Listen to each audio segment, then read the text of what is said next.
कैसे आप अपनी इन्वेस्टमेंट से एक रेगुलर इनकम कमा सकते हैं, जानेंगे इस वीडियो में।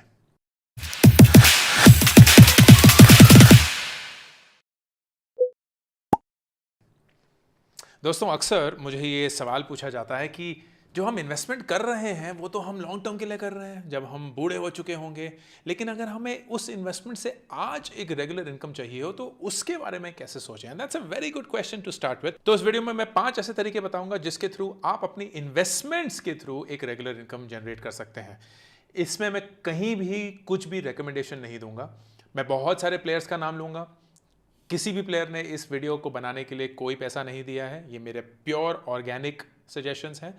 और मोर इंपॉर्टेंटली, इस पांचों में से आपको कौन सा करना चाहिए, that will be dependent on you. मेरा फर्ज सिर्फ बनता है इस वीडियो में आपको इन 5 से वाकिफ कराना। सबसे पहला, मेरा प्यार नहीं है फिक्स डिपॉजिट। फिक्स डिपॉजिट के बारे में मैंने अक्सर बात करी है, आज फिर से करूंगा। बता देता हूं कि ये फिक्स डिपॉजिट किस खेत की बोली है। फिक्स डिपॉजिट में आप अपने पैसे एक बैंक को देते हैं, वो बैंक आप पे हंसता है लेकिन आपके सामने नहीं, और आपको फिर एक 4 से 6% सालाना का इंटरेस्ट देता है। अब now that is regular income. तो अगर आप 1 लाख रुपए डालेंगे तो हर साल आपको वो 4 से 6%, मतलब 4 से 6 हज़ार रुपए मिलेंगे, and that is while keeping your principal, वो जो 1 लाख रुपए हैं, सेफ। तो लोगों को लगता है कि ये एक बहुत ही बढ़िया रेगुलर इनकम है, लेकिन शायद आपके लिए नहीं है, स्पेशली अगर आप अपने 20s और अपने 30s में हैं। क्यों? क्योंकि ये जो 4 से 6% है, ये इन्फ्लेशन को भी बीट नहीं कर पा रहा है। मतलब हर साल जो 100 रुपये की चीज़ है, वो इन्फ्लेशन जो कि करीब 6% है, उससे बढ़ रही है। तो अगले साल वही चीज़ 106 रुपये की हो चुकी होगी। आप 4 से 6% कमाएंगे, उस पर 30% टैक्स भी देंगे, तो आपके जो 100 रुपये हैं वो बढ़कर सिर्फ 104, 103 रुपये ही बने होंगे। तो आपके पैसे की वैल्यू एक्चुअली घट गई। So it is very important कि जब आप रेगुलर इनकम के बारे में सोचते हैं तो इन्फ्लेशन एडजस्टेड रिटर्न पे फोकस करें। मतलब वो रिटर्न जो आपको मिलेगा रेगुलरली, जो कि आप इन्फ्लेशन से ज़्यादा कमाते हैं, अदरवाइज उस रेगुलर इनकम का फायदा ही क्या। दूसरा, बहुत लोग बोलते हैं कि इक्विटीज़ में अगर आप इन्वेस्ट करेंगे तो उसके थ्रू भी आपको रेगुलर इनकम मिल सकती है, एंड दैट इज ट्रू। लेकिन इक्विटी मार्केट में या स्टॉक मार्केट में एक प्रॉब्लम यह है कि वो ऊंचा नीचा जाता रहता है। There is volatility built into the market. तो एक सिस्टमैटिक विड्रॉल प्लान, जैसे सिस्टमैटिक इन्वेस्टमेंट प्लान होता है SIP, वैसे ही एक SWP भी होता है, जिसके बारे में मैंने एक स्पेशल वीडियो बनाया था, आप उसको देख सकते हैं। उसके थ्रू आप एक रेगुलर इनकम कमा सकते हैं। लेकिन जैसे कि मैंने बताया, सबसे बड़ी प्रॉब्लम उसमें यह है कि क्योंकि वॉलेटिलिटी है, ऊपर नीचे हर रोज होता है, तो अगर आपको वो रेगुलर इनकम एक ऐसे दिन पे चाहिए होगी जब मार्केट डाउन है, तो आपको बहुत सारे अपने इन्वेस्टमेंट्स बेचने पड़ेंगे to get that money that you want. For example, and इसको आप विजुलाइज करने की कोशिश करिए, स्क्रीन पे मैं आपकी मदद करूंगा। फर्ज करिए आपने 1 लाख रुपए एक म्यूचुअल फंड में डाले। म्यूचुअल फंड 10 रुपए का था, तो आपको मिले 10,000 यूनिट्स। 10,000 इंटू 10, 1 लाख रुपए। अब ये जो 10 रुपए हैं ऊपर नीचे बढ़ते रहेंगे। अगर आपको इस 1 लाख रुपए से एक रेगुलर इनकम चाहिए, आप चाहते हैं कि आपको महीने के 1,000 रुपए मिले, मतलब हर महीने आप 1,000 रुपए खर्च करें, ये 1 लाख रुपए बरकरार होने चाहिए, तो आप एक SWP या एक सिस्टमैटिक विड्रॉल प्लान बनाएंगे। एंड लेट्स अज्यूम कि अगले महीने आप उस 1,000 रुपए के लिए 100 यूनिट बेच देते हैं, क्योंकि वो 10 रुपए पे ही थे, विच इज ग्रेट, कोई प्रॉब्लम नहीं है। अब आपके कितने यूनिट्स बिक चुके हैं? 100 यूनिट। आपने कितने खरीदे थे? 10,000। तो आपके पास कितने बच चुके हैं? 9,900 unit. This is simple math. लेकिन एक दिन यही जो 10 रुपए का म्यूचुअल फंड है वो 9 रुपए का हो गया, तो वही 1,000 रुपए पाने के लिए अब आपको 111 यूनिट बेचने पड़ेंगे, 100 यूनिट नहीं। सो व्हाट हैपेंड, क्योंकि मार्केट डाउन थी, आपके यूनिट्स जो आपको बेचने पड़े वो बढ़ गए। That may not be good, क्योंकि अब आपके जो 9,900 यूनिट बच चुके थे उसमें से आप 111 यूनिट कट चुके हैं instead of 100, and that means कि आपका पैसा जल्दी से खर्च हो रहा है। That is why the second process of a regular income, which is mutual funds या stock market in general, does not always work. आपको कुछ ऐसा चाहिए जो स्टेबल रहे। तो आते हैं number 3, real estate. Real estate एक बहुत ही इंटरेस्टिंग ऑप्शन है, क्योंकि उससे आपको एक रेगुलर रेंटल इनकम मिल सकती है, चाहे वो कमर्शियल हो चाहे वो रेजिडेंशियल हो। लेकिन रियल एस्टेट की बड़ी प्रॉब्लम क्या है कि बहुत सारा पैसा अल्टीमेटली खर्च करना पड़ता है शुरुआत में ही, and that may not be something that you can do right now. मेरी औकात नहीं है कि मैं एक दुकान जाके खरीद लूँ, एक और घर खरीद लूँ beyond what we already stay in. So मेरे लिए real estate then becomes out of the question. लेकिन अगर आपके पास लमसम पैसा है, 20, 30, 40 लाख रुपए हैं या मे बी उससे ज़्यादा, then real estate खरीद कर उससे एक rental income generate कर पाना is a great way to create a regular income. Rental income through real estate होती है एक तरीके से जिसको कहते हैं rental yield.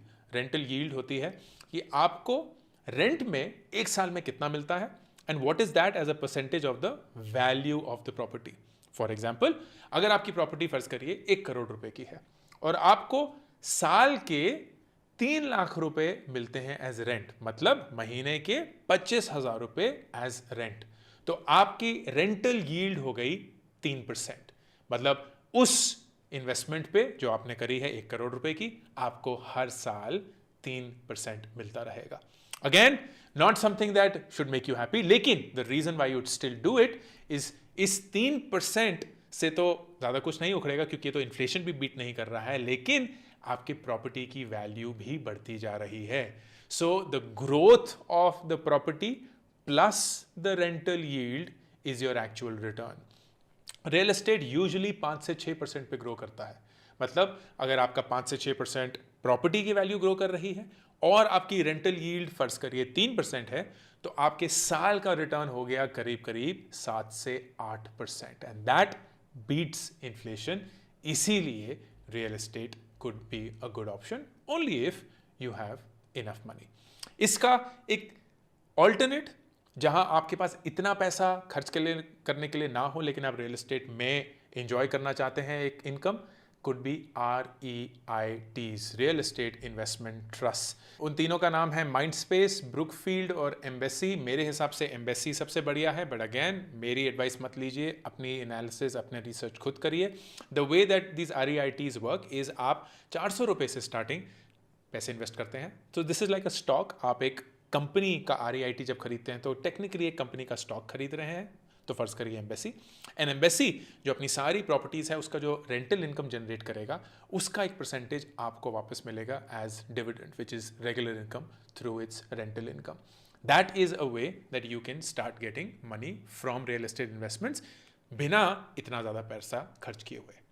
The thing you need to note is आपको कैपिटल एप्रिसिएशन नहीं मिलता है, आपको सिर्फ डिविडेंड मिलता है on the rental income.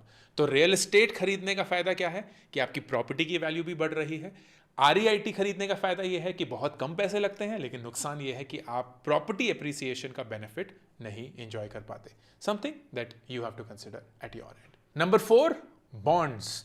Bonds बहुत इंटरेस्टिंग होते हैं क्योंकि ये FD जैसे ही काम करते हैं, लेकिन FD जितने बुरे नहीं होते। FD की सबसे बड़ी प्रॉब्लम ये है कि आपका जो रिटर्न है वो इन्फ्लेशन को भी बीट नहीं करता है। Bonds are higher return than inflation. Bonds होते क्या हैं? कंपनीज बेसिकली FD अनाउंस करती है for customers like you and I. तो फर्ज करिए अंकुर वारिकू कंपनी है, उसको एक बहुत बड़ा कोई प्रोजेक्ट मिल चुका है और उस प्रोजेक्ट को एग्जीक्यूट करने के लिए वो थोड़े अपने पैसे तो डाल रही है, लेकिन और पैसे भी चाहिए। तो वो थोड़ा बैंक से उठाते हैं, तो बैंक से कर्ज लेते हैं, कुछ अपने कोई और वेंडर्स हैं उनसे कर्ज ले लेते हैं, लेकिन कुछ पैसा वो बोलते हैं कि यार हम रिटेल इन्वेस्टर्स या इंस्टीट्यूशनल इन्वेस्टर से उठाएंगे, and they launch something called bonds. वो ये बोलते हैं कि इस छोटे ड्यूरेशन के लिए, जो कि यूजुअली 1 से 3 मैक्सिमम 4 साल का एक ड्यूरेशन होता है, उसमें हम आपसे पैसे उठाएंगे, कर्ज लेंगे और आपको एक गारंटीड रेट ऑफ रिटर्न देंगे। तो the thing is guaranteed. Guarantee का मतलब फिक्स्ड रेट ऑफ रिटर्न, तो वो ऊपर नीचे नहीं जाएगा स्टॉक मार्केट के जैसे, and you will get a regular income through out the period of the loan. सबसे बड़ा रिस्क इसमें क्या होता है कि अगर खुदा ना खास्ता कंपनी को कुछ हो जाए, प्रोजेक्ट को कुछ हो जाए, कंपनी की हैसियत इस पैसे देने को कुछ हो जाए, तो आपका पूरा पैसा एक ही साथ में डूब सकता है। इसीलिए बहुत ज़रूरी होता है कि अगर आप कोई भी कॉर्पोरेट बॉन्ड खरीदें या उसमें इन्वेस्ट करें तो उसको केयरफुली एक ऐसे प्लेटफॉर्म से खरीदें या ऐसी रिसर्च करके खरीदें कि आपको पता है कि the chances of that happening are very very low. For example, Wint Wealth एक प्लेटफॉर्म है जहां ये बोलते हैं invest in bonds offering 9 to 11% fixed returns, and fixed returns is the key. अगर मैं एक्सप्लोर करने की कोशिश करूं तो सारे सोल्ड आउट है अभी तो, लेकिन अगर अंदर जाके देखेंगे तो बिरार जो सितंबर 22 में निकला था, बेसिकली इंटरेस्ट पेमेंट आपको हर 6 महीने में मिलेगी, तो हर 6 महीने में आपको एक रेगुलर इनकम मिलती रहेगी। आपको जो प्रिंसिपल है वो भी हर 6 महीने में वापस होता रहेगा, तो एक सेफ्टी है। सारा प्रिंसिपल एंड में ही आपको नहीं मिलेगा, हर 6 महीने में मिलता रहेगा। मिनिमम इन्वेस्टमेंट सिर्फ 10,000 रुपये है एंड 15 करोड़ का ये एक साइज़ है। ये कंपनी क्या है? बिरार फाइनेंस जो है, establish NBFC with industry leading expertise in 2 wheeler financing. Okay, so 2 wheeler financing करती है। And this is very important, collateral क्या है? तो अगर खुदा न खास्ता, जैसे मैंने बताया कि आपके कंपनी को कुछ हो जाता है, तो हाउ डू यू इंश्योर कि ये पैसा आपका सिक्योर है? The way that Wint Wealth is trying to do is saying कि जो भी हम ये 15 करोड़ रुपए उठा रहे हैं, उसका 1.2x प्लस जो भी हमारा इंटरेस्ट जनरेट होगा इस बॉन्ड के थ्रू, वो हमने लोन्स की तरह सिक्योर किया हुआ है। तो हमारे पास कस्टमर के 2 व्हीलर लोन है जो कि कस्टमर्स को पे करने हैं, क्योंकि उन्होंने ये 2 व्हीलर खरीदने के लिए हमसे लोन लिए हैं, एंड वो हमारे कोलैटरल के समान है। तो अगर फॉर वट एवर रीजन्स ये कंपनी चली जाती है, तो वो लोन्स जो हैं वो तब भी हमारे पास होंगे। The NBFC rating is BBB+, तो एक स्केल होता है of corporate bond ratings. AAA is the best, फिर AA, फिर A, फिर BBB, so on and so fourth. तो BBB is actually not very good. मेरा सजेशन रहेगा कि आप कोई भी A से नीचे वाले बॉन्ड्स में कभी इन्वेस्ट ना करें। But the way, if I were to just show you how this works, is the following. तो यहाँ 10,229 रुपीज़ का एक लॉट है। मतलब आप बेसिकली एक लॉट खरीदते हैं, तो फर्ज करिए हम करीब 1 लाख रुपए खर्च कर रहे हैं, तो हम 10 लॉट खरीदते हैं। And what it says is कि आप बेसिकली पैसा खर्च करेंगे, आफ्टर 6 मंथ्स आपको 5,797 रुपीज़ मिलेंगे, प्लस 25,000 रुपये आपके प्रिंसिपल के वापस मिलेंगे। तो आपको ये इंटरेस्ट मिला which is your regular income, and आपका प्रिंसिपल अमाउंट भी आपको वापस मिल गया। फिर उसके 6 महीने बाद आपको 4,280 रुपये के करीब मिलेंगे और आपके 25,000 रुपये भी वापस, so on and so fourth till the end, जो कि अगस्त 2024 को होगा, जहां आपको 1,400 रुपये मिलेंगे एज इंटरेस्ट जो आपने रिटर्न कमाया होगा, और आपके लास्ट के 25,000 रुपये भी वापस with nothing outstanding. So this is how it plays out. अगर आप इसको नेट पूरा करने की कोशिश करेंगे, तो ये आपके 10 यूनिट आपने करीब करीब 1,02,000 रुपये डाले होंगे, एंड आपको at the end of it 1,14,000 रुपये मिलेंगे, which is approximately 10.5% rate of return. This is over a period of whatever less than 2 years, क्योंकि ये फेब से शुरू हो रहा है। तो फेब में आप सबसे पहला पैसा देंगे, और फिर अगस्त में अगले साल, तो फेब 23 पहला पैसा, अगस्त 24 में पूरा पैसा वापस। तो करीब करीब 1.5 साल के अंदर आपको 1,14,000 रुपये मिलेंगे आपके 1,02,000 के इन्वेस्टमेंट के लिए, एंड जैसे आप बढ़ाते रहेंगे वैसे मिलेगा। So bonds is also a great way to make money from investment, ताकि आपको एक रेगुलर इनकम मिलते रहे। And finally, peer to peer lending, invoice discounting, बहुत सारे क्लब्स खुल चुके हैं जहां आपको एक फिक्स रेट ऑफ रिटर्न मिलता है। मैंने कभी उनको यूज़ नहीं किया है। बहुत सारे लोग मुझसे पूछते हैं। फॉर एग्जांपल, एक 12% क्लब है जो आप स्क्रीन पे देख सकते हैं।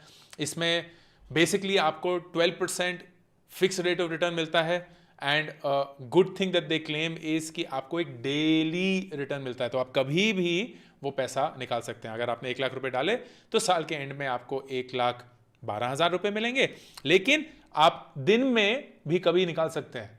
तो अगर आपने कभी चलबे ना,